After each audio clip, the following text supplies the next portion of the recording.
As per your ಗಾಡಿ ಬಿಡೋದಿಲ್ಲ ಅವರು, ನಾವು ರೊಕ್ಕ ಕೊಡಬೇಕಲ್ಲಿ.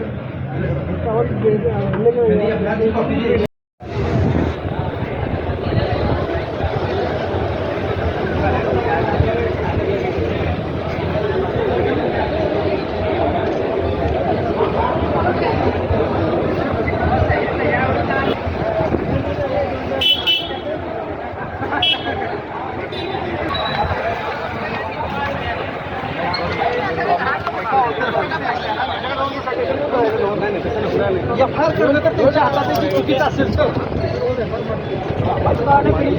आम्हाला काम असते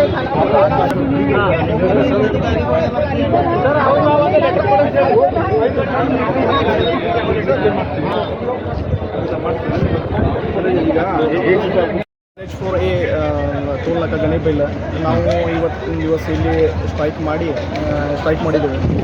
ಕಾರಣಾಂತರ ಈ ರಸ್ತೆಯಲ್ಲಿ ಯಾರ್ದು ಫಾರ್ಮರ್ಸ್ ಅವ್ರದ್ದು ಯಾರ್ದು ಹೊಲ ಹೋಗಿದೆ ಅವ್ರಿಗೆ ಕೆಲವೊಬ್ಬರಿಗೆ ಸಿಕ್ಕಿಲ್ಲ. ಒಂದು 7-8 ತಿಂಗಳ ಹಿಂದಗಡೆ DC ಸಾಹೇಬರು ಇಲ್ಲಿ ಬಂದು ಪ್ರಾಮಿಸ್ ಕೊಟ್ಟು ಹೋಗಿದ್ದಾರೆ. ಇಲ್ಲಿ ಅಂದರೆ ಯಾರ್ಯಾರಿಗೆ ಇದು ಫಾರ್ಮರ್ಸ್ಗೆ ಏನು ನಾವು ಅವಾರ್ಡ್ ಮಾಡ್ತೇವೆ ಅಂತ ಕೊಡಲೇನು ಇನ್ನೂ ಮಟ್ಟ ಏನು ಅದು ಮುಂದೆ ಸ್ಟೆಪ್ಸ್ ಅವರು ತಗೊಂಡಿಲ್ಲ. ಅದು ಎಲ್ಲರಿಗೆ ಫಾರ್ಮರ್ಸ್ಗೆ ಯಾರ್ಯಾರ್ದು ಹೊಲ ಹೋಗಿದೆ ಅವ್ರಿಗೆ ಎಲ್ಲರಿಗೆ ಪೇಮೆಂಟ್ ಸಿಗಬೇಕು ಅಂತ ಅದು ಒಂದು ರಿಕ್ವೆಸ್ಟ್ ಇತ್ತು. ಆಮೇಲೆ ಎರಡನೇ ಅಂದರೆ MLA ಹೆಸರು ಮ್ಯಾಗ ಎಕ್ಸೆಪ್ಟೆಡ್ ವೆಹಿಕಲ್ಸ್ 1-2 MLA ಅವರು ಫ್ರೀ ಹೋಗ್ಬೋದು. ಇಲ್ಲಿ ಅವರ ಹೆಸರು ಮ್ಯಾಗ ಕಡಿಮೆ ಒಂದು 8-10 ವೆಹಿಕಲ್ಸ್ ಅವರು ಫ್ರೀಯಲ್ಲಿ ಇಲ್ಲಿ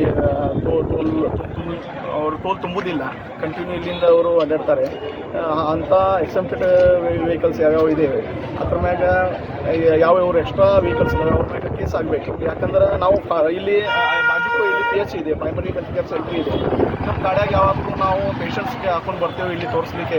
ಆವಾಗ ಇವರು ನಮಗೆ ಬಿಡೋದಿಲ್ಲ. ನಮ್ಮ ಸಾಮಾನ್ಯ ಜನರಿಗೆ ಯಾರಿಗೆ ಬಿಡಂಗಿಲ್ಲ.